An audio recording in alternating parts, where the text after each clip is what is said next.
क्या हुआ जब स्वयं द्वारिकाधीश को आना पड़ा अपने इस भक्त की जान बचाने। और फिर जो हुआ उसे देखकर आपके भी रोंगटे खड़े हो जाएंगे। जय श्री कृष्णा। नमस्कार दोस्तों, हमारे YouTube चैनल में आप सभी का हार्दिक स्वागत है।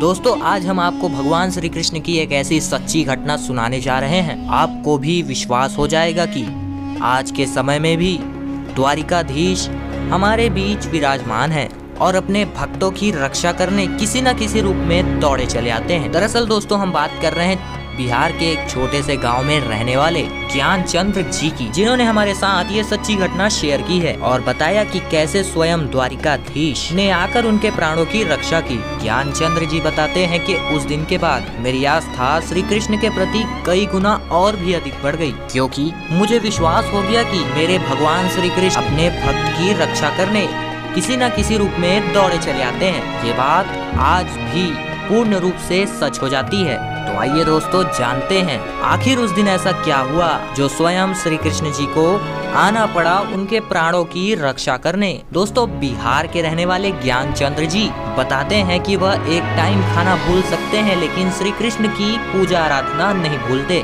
श्री कृष्ण के प्रति उनकी भक्ति देखकर गांव वाले भी उनका बहुत ही सम्मान करते हैं। और ज्ञानचंद्र जी बताते हैं कि उनको भजन कीर्तन करना बहुत ही अच्छा लगता था और जब भी किसी भी मंदिर में भजन कीर्तन होता था तब ज्ञानचंद्र जी को वह जरूर बुलाते थे। ज्ञानचंद्र जी बताते हैं कि वह हर बुधवार श्री कृष्ण के मंदिर जाकर वस्त्र चढ़ाते थे। उनको इस प्राचीन मंदिर में आना बहुत ही पसंद था। वो उनके गांव से कुछ ही दूरी पर था। इस मंदिर की पूजा उनके पूर्वज भी कई वर्षों से करते आ रहे थे और इसे आगे ज्ञानचंद्र जी बढ़ा रहे थे। ज्ञानचंद्र जी बताते हैं कि एक बार वहाँ पर श्री कृष्ण जी का भोग समारोह रखा गया था और साथ ही साथ रात में भजन कीर्तन का प्रोग्राम भी रखा गया था। उस दिन सुबह से बहुत ही बारिश हो रही थी और मंदिर में भी बहुत ही भीड़ लगी हुई थी। मंदिर में श्रद्धालुओं को भोजन कराने के बाद ज्ञानचंद्र जी को घर जाने में बहुत ही देरी हो गई और रात भी काफी हो चुकी थी। ज्ञानचंद्र जी घर की ओर निकल गए। बारिश की वजह से ज्ञानचंद्र जी के घर जाने का रास्ता खराब हो चुका था। ज्ञानचंद्र जी का तभी अचानक गीले मिट्टी से पैर फिसल गया और वो खाई की ओर गिर पड़े। गिरते वक्त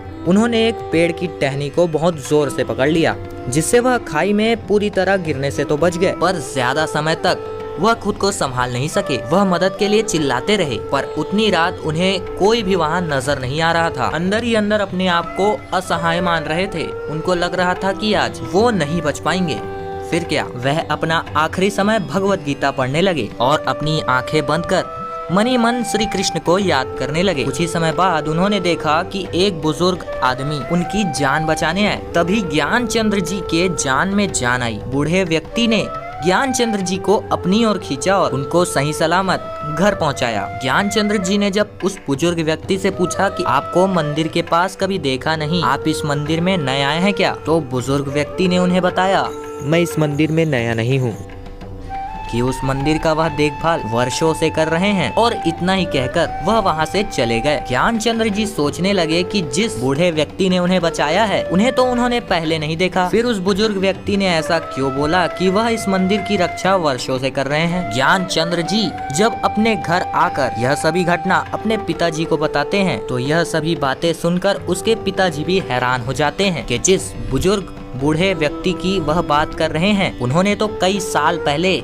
समाधि ले ली थी। तभी उनके पिता ने बताया कि उस बूढ़े व्यक्ति के रूप में स्वयं श्री कृष्ण थे, क्योंकि जिस बूढ़े व्यक्ति ने तुम्हारी जान बचाई है उन्होंने कई साल पहले इस मंदिर में समाधि ले ली है और उस मंदिर की देखभाल वही किया करते थे। यह सुनकर ज्ञानचंद्र जी की आंखों में आंसू आ जाते हैं। ज्ञानचंद्र जी बताते हैं कि वह इस घटना को आज भी याद करते हैं तो उनकी आंखों से आंसू आ जाते हैं कि मेरी जान बचाने वाले साक्षात श्री कृष्ण थे और उन्हें मैं पहचान ना सका। दोस्तों, ज्ञानचंद्र जी की यह सभी बातों से साबित होता है कि यदि हम सच्चे मन से भगवान की पूजा करते हैं तो अवश्य ही ईश्वर किसी न किसी रूप में हमारी मदद करने दौड़े चले आते हैं, क्योंकि भक्ति में बहुत ही शक्ति होती है। यदि दोस्तों आपके साथ भी ऐसा कोई चमत्कार हुआ है तो हमें नीचे कमेंट में जरूर बताइएगा और वीडियो अच्छी लगी हो तो लाइक करें, सब्सक्राइब करें। धन्यवाद।